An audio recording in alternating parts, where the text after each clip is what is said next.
Wrong Wrong stream. We are live. This is not Hack Planet. This is the CoinSec Podcast. All right. We've got three hosts today. You've got myself, Bo Bullock. We've got Corey. We've got Steve. No Ralph. Oh, and hey, Ryan's here too. What's up, Ryan? Oh, hi. The man behind the curtain. Bye. Gone like a rug pull. The curtain was invented for a reason. Yeah. Rug pulls. That's the theme of this week, kind of, isn't it? A little bit, yeah. A little bit. Gone like a rug pull. Oh, and there's Echo. Got it. I feel like I have deja vu for some reason. What, like we do this almost every week? It could be that. It could be the rug pulls. Are we going to talk about flash loans today? Because that would really give me deja vu. I don't think so. I think today's actually. flash loan free. Is this the Actually, first like flash loan free week? Yeah, it's like the ransomware of InfoSec, right? Who's getting flash loan attacked today, right? Yeah, really. Cool. Nice. But we do have some good stories, right, Bo? Yeah, we've got some interesting ones this week. And hacks, rug pulls. We've got some vulnerabilities to talk about. One Yeah. of them's an ongoing campaign too. So if you're part of that, well, maybe we should talk about that one first. Sure. Yeah, let's dive into it. All right. Cool. Well, Ryan, if you would pull up the BZX private key compromise, we'll start there. Click on the slow mist. We'll just cut right to the chase, basically, and then go through the details a little bit. Details are a little lacking on this one. BZX recently had apparently a private key compromised and over $53 million stolen. The Slow Mist team, if you want to follow at @slowmist_team, is kind of tracking this as it's happening. I saw this morning. So funds are being drained out of there pretty quickly. And it just came as a tweet. What's that? What is BZX? BZX is a lending protocol. There's an ecosystem. Actually, if we can pull up their website, it's pretty good to explain it. There's a whole ecosystem of protocols that you can operate on there. Main one being, I think, Torque. And so this is ongoing, continuing to be updated. It's on Rect HQ as well, I think. So just be wary out there if you're on BZX. I think their last statement was to pull all your funds from their liquidity pools. So be careful if you're on BZX. Yeah, and it's just weird. Like there's no, like if you're holding on one of these places, you don't get an alert. You don't get a pop-up in your wallet that says, hey, something's just happened, remove your funds. You got to be watching Twitter or something, or us, and find out that these things are going on, right? That's true. Yeah, we talked about a private key compromise. Was it 2 weeks ago? I think. And this is something that we see in InfoSec, relatively often, and it generally spurs around source code leakage, right? Or somebody actually posting private keys to a public repo. So like Steve said, this is ongoing. Or bad OPSEC, right? All we can kind of do is speculate at this point. Developer compromise maybe, or bad OPSEC from a team perspective. Maybe they're just using GitLab or something like that. That's a good point. Yeah, that's a good point. I wonder. So what's interesting is the tweet does say that the key that was controlling Polygon and BSC was compromised, right? So and apparently the Ethereum deployment, which is under a DAO control, was not impacted. Sure. Yeah, and this isn't the first time, according to the article, that BZX has suffered attacks. I don't think we've talked about them any before, but they've lost a few million back in September of 2020 as well.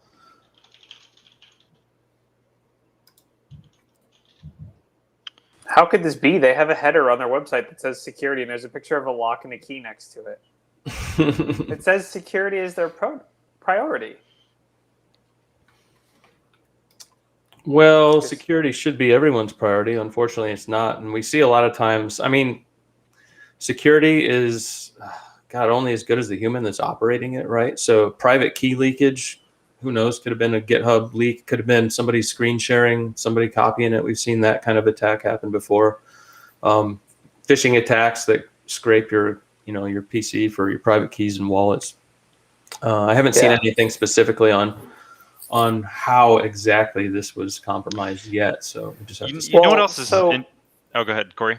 I was going to say, if you look at their audit, which they have posted publicly on their website, their CertiK audit, they got a very high confidence tier 1 verified by CertiK, and there's a nice green badge. But this brings up a conversation about scope, because that was their smart contract, not their OPSEC, not their website security or their developer practices or anything like that. It's just the analysis of their smart contract. So even if the contract was good, which it appears to be, maybe there's another issue with that's how the key got leaked. Well, I don't think anybody assessed their website. If you go to bzx.network and click on their help center, you get a nice warning about their SSL certificate right away. So I think the smart contract. Yeah, the smart contract was great. The SSL and other things were not so great. Right. Well, so one thing that's interesting is, if we look at the major Polygon hack, the $600 million one from August, right? One of the very first things that everyone thought was like, obviously it must have been like a key leak, in order for somebody to have done this level of an exploit, right? And it almost makes me wonder, like, I wonder if this could be a potential similar situation where it's not necessarily key leak, but it was in fact a smart contract exploit, maybe bridge, that kind of thing. What are your thoughts on that? Do you think, potential there?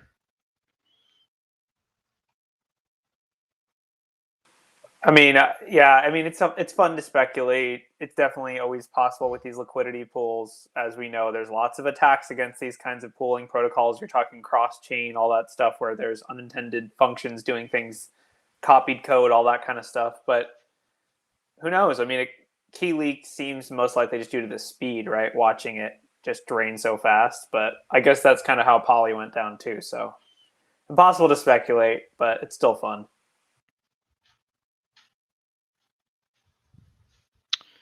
Cool. So should we go back up to the top of the show notes now and start from there? Oh, Steve, I think we lost your audio. Oh, there we go. Sorry. There he is. Double muting. Pesky mute button. Yep. So let's go back up to the top, and we will go through these, starting with the OlympusDAO rug pull. All right. So apparently, OlympusDAO was a fork of wasn't it supposed to be similar to like a Shiba Inu kind of thing? Yeah. AnubisDAO. Promoted as a fork of I think the OlympusDAO, right? Yeah. So after launching via Discord on October 28th, AnubisDAO went on to raise roughly 13,256 ETH. And the funds were unexpectedly sent to a different address roughly 20 hours after the LBP. So looking at the title of this article, it's pretty funny that the forked code kind of gets the headline. It's like, why is Olympus now in the headline when they did nothing? They're like, I know, right? Code, then you stole our money. Now we're taking all this bad press because someone it is interesting when it brings up same name or similar name, same code, but in no affiliation at all, which we're going to talk about that with Squid Game too, right? It's not like it was a Netflix cryptocurrency. It's kind of funny that, you spin up a fork of a cryptocurrency, you use the legitimacy of the main branch as your in. You hope people jump on it. 1,300 ETH, that is so much. Like when you think about it, I guess a lot of people, maybe 1,300 people had 1 ETH to throw at it, but yeah, roughly $57 million. Ooh. And so I remember there being some drama around this one. So of course, this is apparently an anonymous project, right? Like the owners, the creators are maintaining some level of anonymity. That's not a red flag at all. No. Totes legit, right?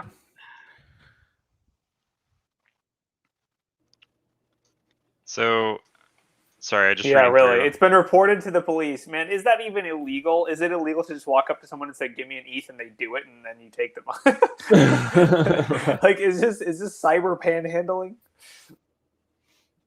Yeah. So apparently, they claim to have opened a malicious link from a PDF and exposed the private keys used for the LBP launch. That sounds like, hey, it wasn't us. I swear, we got fished. Well, it was you. We just really suck at clicking links. Yeah, I mean, that's security researchers provided the PDFs. Oh man, yeah. I mean, it sounds dramatic. Just even in the news, it sounds dramatic. I can only imagine how bad it is on Discord. Is this the same thing we saw last week, Steve, where they made it sound like it was a MetaMask exploit via PDF? Yeah, I think so. I think we caught this like right at the tail end of last week, where somebody had tweeted something about like a MetaMask exploit and how they opened an email and a PDF and then it exploited their MetaMask wallet. And I'm wondering if this was related. This might be connected to that, right? Yeah. Turns out the funds that got transferred went to a user on Twitter, which has been confirmed by the block's researchers, and the Twitter account was deleted. So either they're trying to run, or Twitter. I don't think Twitter would probably do anything to in a scam account. I don't know that quickly. Yeah, I guess it's kind of like we learned in elementary school about verifying your sources, doing the bibliographical approach. Like, it's an anonymous protocol that's a fork. It's already meme-based, so I mean, like, that's -5 credibility right there. And then, like, it's funny how people just dump money into things that have, like, no history. They're just forks. They're, like, it's not even a new concept because they think it's going to shoot to the moon, right? But it's just, I guess, do your research on what you're putting your ETH into before you, or I guess, like Medit said last week, don't invest anything you're not willing to lose, right? Mm-hmm. Yeah, which is hard. It's a hard reminder, but 53 million is a lot. A lot of projects in this space tend to try to maintain some level of anonymity, right? Like that's just like the game, right? Like that's how a lot of them do it. But if you can't research, if you don't have the ability to understand who it is that's actually running a lot of these quote unquote popular projects, that's definitely a red flag, right? Like that's a huge red flag. Yeah, I mean, I guess Bitcoin, right? Kind of the most, right? The most first progenitor, or whatever. But I guess if it's anonymous, it's the long con. Well, yeah, biggest rug pull in history. It's you gotta do like a point system. Like, it's anonymous, okay, -5. It's a fork, okay, minus another 5. You know what I mean? Like, eventually you get down to like -30. You're like, should I invest? Or like, are there any positives of this other than it's totally going to shoot to the moon because memes? Like, I don't know.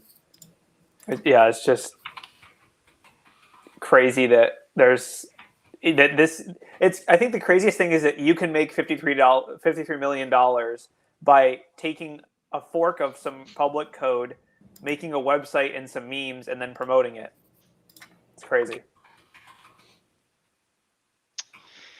Yep. All right, moving on. So next one we got is crypto wallets, Metamask Phantom, targeted in a $500,000 phishing attack. So Checkpoint Research has discovered a massive phishing campaign that has seen funds stolen from Metamask and Phantom users.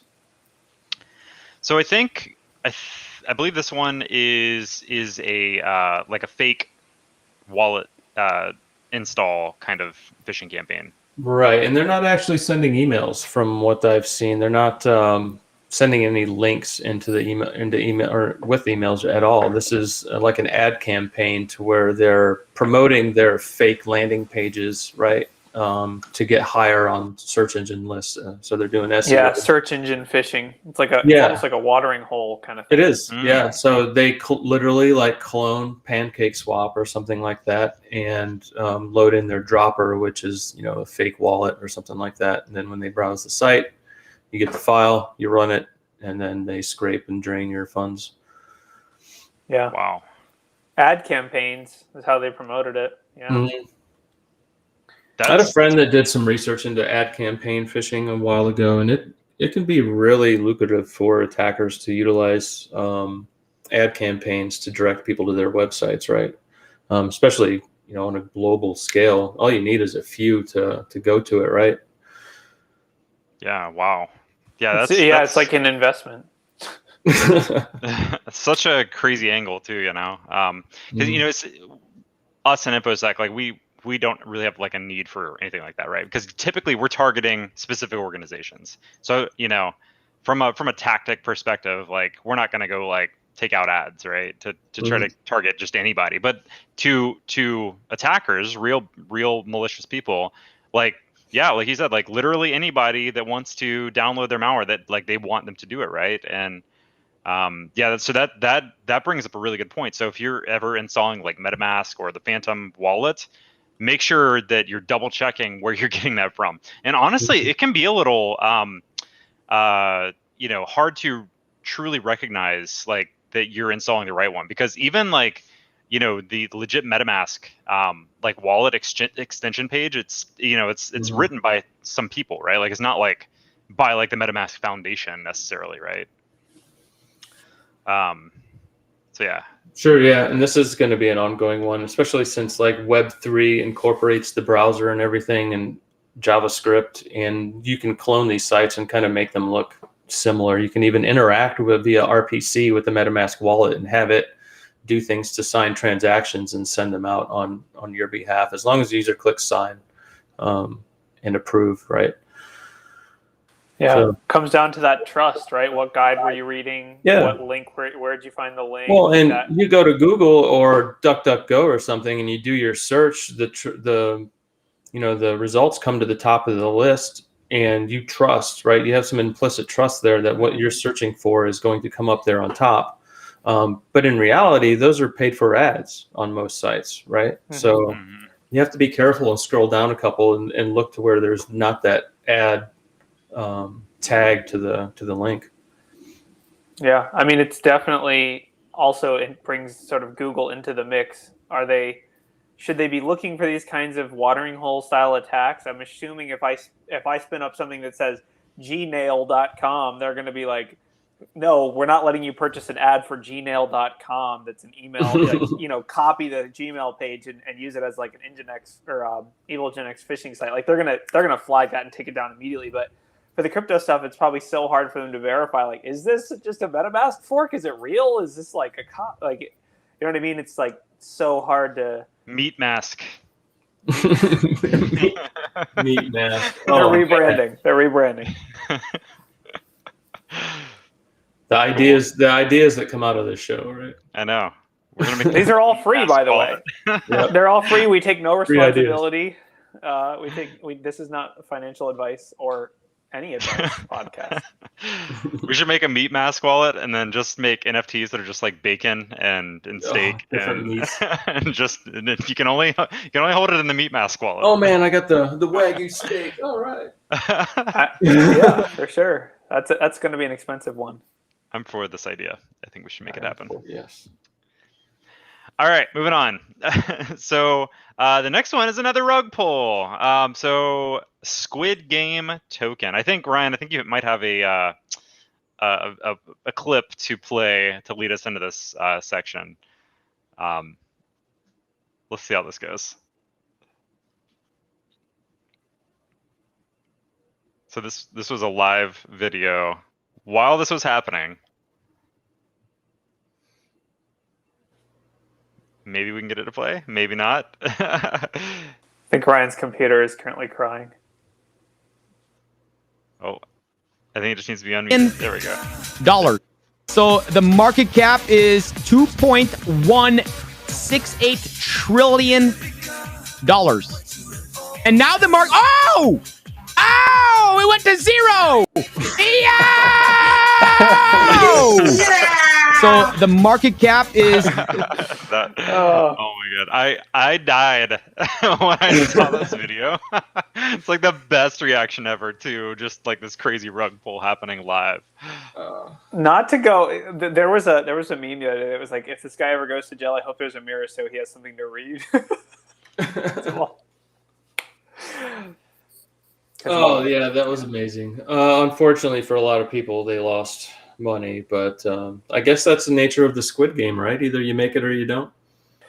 Yeah, so this has got to be this is a good example, just like the Doge thing. You piggyback on a topic that people believe in or that people have heard about. There was some, hearsay that supposedly the winner of this cryptocurrency, there's going to be a game. Like, it was like just very thinly veiled rug pull. Like, honestly, this one, who expected it not to be a rug pull from the beginning, but somehow people still invested and it still worked. It's just crazy to me that it still works. But you just say you're going to do a rug pull and people are like, all right, we'll still buy it. Like, it's fine. It says the same thing that I saw on Netflix the other day, so I'm in. Them 8 plays, right? You got to throw it all into one pot, I guess. I don't know. Got to be careful out there, especially like you said, when they're going off of what is trending, right? So you get things like Squid Game gets popular. I'm sure, if a new movie comes out that gets popular, they're going to do that. So you just got to be careful with that stuff. There are some contract scanners out there. Like if you go to buy something, you can at least put it in the Etherscan and see if there's any warnings. Because if it's been rug pulled or if it's been compromised or something like that, Etherscan does a good job of labeling wallets, right, that are contracts that are known bad, basically. Yeah, contracts have been copied from other sources too. The main thing that people are exploiting is that FOMO, right? It's the FOMO of like, I don't want to be left out. If this is the next Bitcoin and they really do a real life Squid Game and you have to own one of these tokens to participate, I'm going to buy one just in case because I want to be the next, I want to be the next participant on the real Squid Game in real life because they actually did it because that's how the world is now. They actually do it.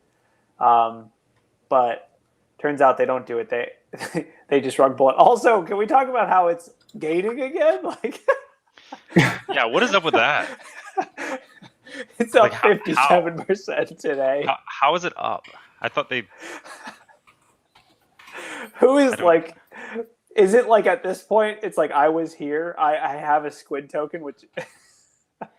Well, so the thing that I don't understand is that I thought the whole concept was that people could put money in and invest in this, and then that was all stolen, right? Like they couldn't take it out. So like, how is there any momentum like at all? I mean, like Steve said, it could just be them moving the money around. Yeah. The rug puller could be moving it back in and back out. Who knows? It is pretty funny though that people are like, "Oh, buy the dip." Hey, they've been reading Steve's shirt. Yeah. Again, I should put a little tiny. This is not financial advice, right? Yeah, and definitely not in this case. Yeah, the graph on your shirt has so much history compared to buy the rug dip. Graph. Yeah. Buy the rug. Probably this is probably a really good reason why not to set up like automated bots to go and buy stuff, like you can totally get wrecked doing something like that, right? Like get wrecked just like you see this major dip for a coin and it's just a rug pull happening live. Yeah, because you can set up, right? You can hook up some code to just basically say, hey, whatever drops NFT wise or whatever, go and buy it. Or if a new contract comes out, I think there's actually some services that do it, but it's not too hard to code, right? So moving on to the next story, one thing that I think is kind of interesting, and this is something I've been thinking about recently because I've been getting more and more into NFTs, is this whole idea of like NFT contract vulnerabilities. Now, a lot of NFT projects, they just pull code and they copy it, right? Like it's honestly fairly straightforward to go and find, valid NFT code at this point, right? But there are a lot of projects that are also trying to be unique or add in interesting functionality. and they're creating custom code. And so with that comes vulnerabilities in the NFT contracts themselves, right? So there was a couple things that happened this past week. So Pixel Vault, they tweeted yesterday, 2 wallets took advantage of a vulnerability in the pre-approval mechanism of the Planet DAO token smart contract. The bug enabled the exploiters to mint Moon DAO tokens by burning Punk's comic NFTs that they did not own. So, when it comes to, like the state of like DeFi, right? Like, and we talk about, flash loans happening and companies getting wrecked. So you have kind of a similar thing that can happen with the NFT space too, that I don't think we've seen a whole lot of attacks with yet, and depending on the vulnerability, it really brings up interesting questions around like, what do the contract owners actually do if it happens, right? So the other one that I put in here in the notes is actually one that I was actually kind of I'm in this Discord because I am a part of this Stringify thing, meaning like I got in to this Stringify NFT thing, not part of the team by any means. But so this Stringify NFT was kind of an interesting one. They're a super mysterious project where you had to basically solve like riddle to get into their Discord, and they ended up actually having a vulnerability in their contract. And so I actually minted a couple of these prior to this vulnerability being released, and then I started looking at the code, and it's kind of interesting. So what they did is they were limiting wallets to minting a certain amount of tokens, right? So like, for example, my wallet, I was only allowed to mint 2. However, the logic in the contract, if you had moved those tokens out of that wallet, the check for whether or not you had already minted was based off of what was currently in your wallet. So you could literally just send the tokens you had just minted to a different wallet, and then you could go mint more. So anyways, it's just stuff like that. It's interesting. And they said that, like if they detected, a bunch of people doing it or saw that, what they say. So if they would change the contract private keys and regenerate the signatures for all members except the bad guys. And so it made me start thinking about like, so how would that look, right? Like, so, technically they have the owners of all the previous ones, right? Like all of the accounts that minted valid, right? Like that did like valid mints and didn't kind of exploit the system. So what they could do, they literally could just deploy a new contract with a vulnerability fix and then just send out, they could mint new NFTs of the same amounts to the correct wallets. It's kind of interesting. So if you think about it, like they could actually completely redo the contract. This is a very, very different thing than what we see in DeFi, right? Because like if a smart contract in DeFi gets hacked, like it's just gone. Yeah. Like there's no like giving the money back. Like so would they get new NFTs with different like with features different and attributes? stuff? Yeah, well, so attributes. Technically you could also copy the attributes, right? Like that would be something that you could go and take inventory of all the current NFTs and then write a new contract that builds out those current NFTs in the same way, right? So anyways, it's kind of got me thinking like about how that could work, like maybe in the future what NFTs should be building is a burnable function that they can burn the original contract in the event that something like this happens, right? Where they could then deploy new contract, deploy new NFTs, and then burn the old one, right? I don't know. It's just interesting how they have to protect the supply, right? Because if the supply gets out of hand, then the value drops. Yeah, exactly.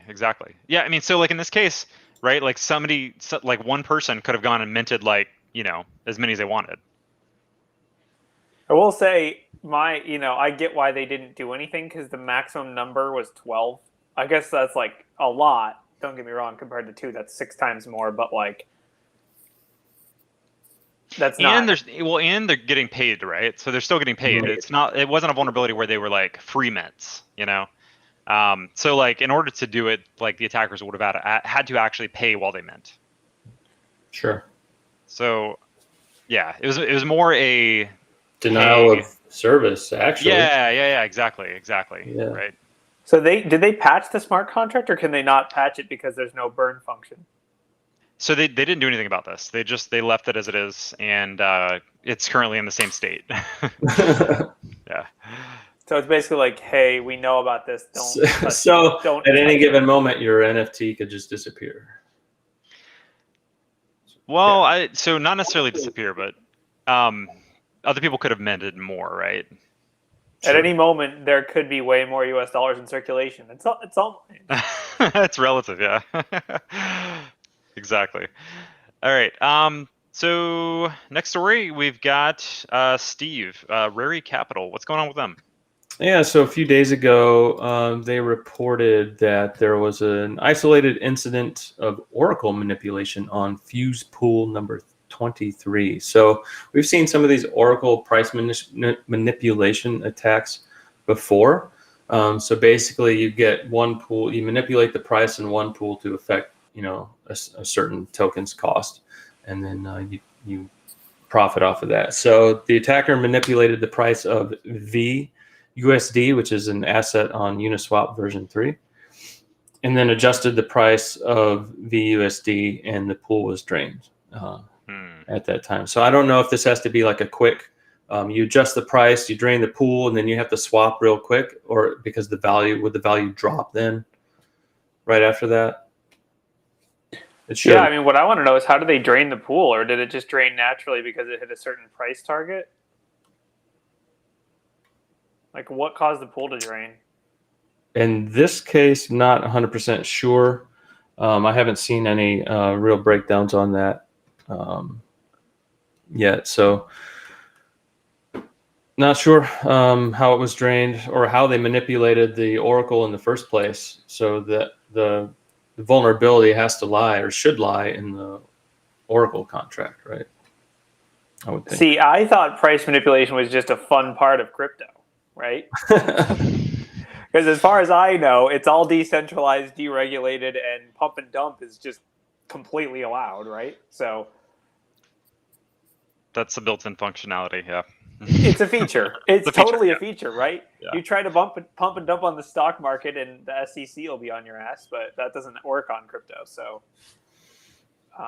it's kind of a feature when you think about it. I don't know. They were going after McAfee for some of those pump and dumps. That's true. They were ICOs and stuff. Oh yeah, yeah, big time. I think they were going after him for just about everything. True. You name it, pretty much, right? Yeah. I mean, if someone please keep me updated if someone goes to jail for pump and dumping a crypto, because that, I don't know what law they'd use for that. There's probably some like generic securities fraud law they could use, but. All right. So I think that wraps up pretty much the majority of the security stuff. Ryan, I got one more YouTube video in there. Totally not security related at all. But I wanted to throw this out there because I think it's really interesting. So I'm a huge metal fan, and I've been a huge Avenged Sevenfold fan for years. And they just yesterday posted this video. They're actually doing their own NFT, and I thought this was pretty cool. I think it's interesting because they're actually offering like in real life, like benefits of owning an NFT, which I think is kind of a interesting, unique kind of perspective, right? So like things like free tickets for life, meet and greet stuff, being able to get like free merch, that kind of thing. Mm-hmm. Yeah, that's cool. I mean, you get an NFT, or they're coming out with airdrops, and then you might win, those meet and greets and tours and stuff like that. It'd be fun. That's a good way to promote, right, and get people interested. And I don't know what they're doing with the funds raised from. I'm assuming that's just profit for the band. Yeah, not sure. Not sure there. Well, plus, I mean, they're giving back out to the community anyways, right? Giving away, basically tickets to all the shows and stuff like that. So that's really cool. Definitely. Yeah, hopefully we'll see more of things like this come out with, the entertainment industry and what's kind of cool is like, the cool thing about NFTs is like, this is one band doing their own NFT, but in general, you could have like musicians or artists in general that that have their own NFT that is honored by other companies, venues. Like, Right. one thing that just popped in my mind, like you could potentially do is like, instead of buying a ticket, to go to a show, you show up with your phone and, provables Ticketmaster that gives you an NFT or something like that. or not even that, right? Like, so like in this case, like Avenged Sevenfold, they were talking about doing like free tickets for life, right? So as long as you have that NFT that gives you free tickets for life, you just show up to the venue, right? And then just say, hey, I've got this NFT, validate it here. And that brings up a get good in. point. How do you prove that you own the NFT without giving away your private key? Sign a message. You could sign a message, right, from your wallet. Yeah, so they'd have to scan it, and then you sign it and approve it, and then they get the approval on the other side, right? Yep. Yeah, makes sense. And that would only take 30 minutes if it's done on the If it's done on Ethereum, yeah, right. You gotta pay. You gotta. Oh, sorry, you missed your meet and greet time because the page speed was slow. The block speed. Yeah, still waiting on ETH 2.0, guys. Yeah. Oh man, gas has been really bad lately. Yep. Yeah. Cool. I mean, I guess it's good that we can still attend concerts in the apocalypse because of NFTs. We don't have to use Ticketmaster anymore. Dude, future's you're gonna be showing up to concerts with your NFT in the metaverse. You're gonna be showing up to like a venue in like the Sandbox or Decentraland. Telling you, it's gonna happen. Yep. I mean, Avenged Sevenfold is going to have to use all the proceeds to pay all the gas fees on verifying all these tickets. Right? Right. I thought somebody's already done a concert in a metaverse. Snoop's doing it soon. And Deadmau5 has done a few in Decentraland. Yeah, I think we're gonna see more and more entertainers doing stuff like that. Deadmau5 would be the one. I like Avenged Sevenfold is left field. I would have expected Deadmau5 to be the one with the NFTs first. Oh yeah, no, he's been on top of it. Oh yeah, actually I was just looking up Deadmau5 5, and looks like they're doing an NFT drop on Solana coming up. This was just released 3 days ago. Oh, nice. Yeah,